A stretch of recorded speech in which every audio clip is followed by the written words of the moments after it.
For as long as I can remember, my family made it clear I didn't belong. Every holiday, every celebration, every reunion, I was either forgotten or told there just wasn't enough space. "You know how things are, Sam," my mother would say on the phone, her voice sugary but sharp. "It's not personal. We just want to avoid drama."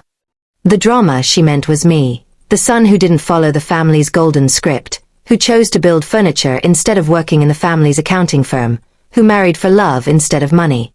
I learned early that being myself meant being unwanted. So when I got engaged to Mia, the kindest woman I'd ever met, I didn't even bother telling my family right away. She knew bits and pieces, but not how deep the rejection ran. Every no from them had carved a quiet scar in me. I told her once, "When we get married, it'll be small, just the people who actually want to be there."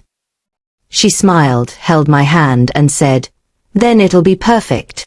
Months passed, and we planned the wedding ourselves, a modest, beautiful outdoor ceremony by the lake. No luxury, no big names, just love. But when word got around, my family suddenly became curious. My older brother, Eric, the family's golden child, texted first. Asterisk. Heard you're getting married. Congrats. Mom's wondering if you're inviting everyone. Asterisk. I read the message twice, my chest tightening. The same people who told me not to come to birthdays or Christmas were now wondering about invites. I replied simply, asterisk, we're keeping it small. Asterisk. Hours later, Mom called. Samuel, she said, voice coated in guilt and control. I just think it would be strange if we weren't there. What will people think? I almost laughed. You didn't care what people thought when you told me to skip Thanksgiving, did you? There was silence.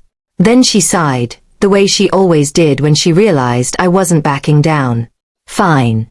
Do what you want. And she hung up.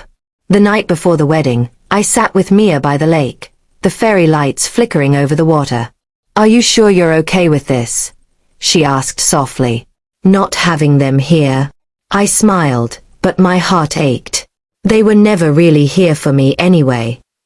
The next day, as Mia walked down the aisle, I forgot the world. The wind carried her veil, her eyes locked with mine, and for a moment, the years of rejection melted away. When we exchanged vows, I didn't think about who wasn't there. I thought about who was. My friends, her family, people who chose us. But fate has a sense of humor.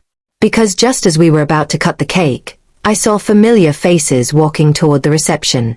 My mother, my father, my brother Eric and his wife, all dressed in designer clothes, pretending they hadn't ignored me for years. The music faltered. The crowd grew silent. My father gave that same cold smile I'd seen 1,000 times.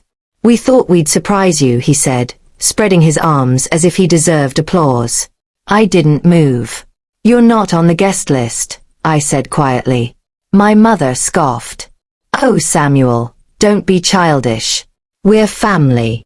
The word family hit me like a slap. Family, I said, my voice shaking but steady. Family doesn't tell you not to come to Christmas. Family doesn't pretend you don't exist. You only showed up today because you can't stand that I built something good without you.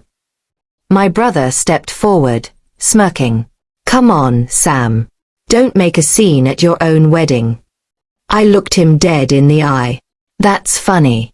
You never invited me to yours.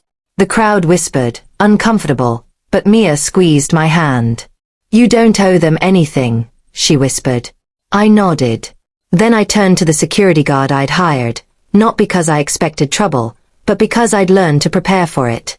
Please escort them out, I said calmly. My mother gasped. You wouldn't dare. I already have, I said.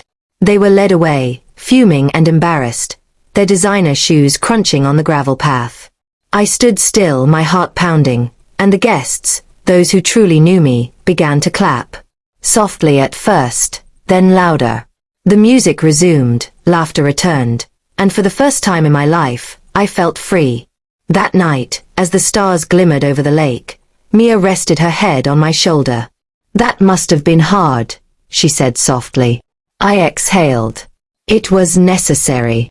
A few weeks later, I got a letter in the mail from my mother. I didn't open it right away. When I finally did, it read, "You embarrassed us in front of everyone. But maybe you're right. We weren't there when you needed us. I hope one day you can forgive us." I placed the letter in a drawer. Maybe someday I'd answer. But not yet. Because that day wasn't about forgiveness. It was about finally understanding that family isn't defined by blood, but by presence. And as I looked at my wife sleeping beside me, I realized something beautiful. I didn't lose a family that day. I built one. And that, more than anything, made every rejection worth it.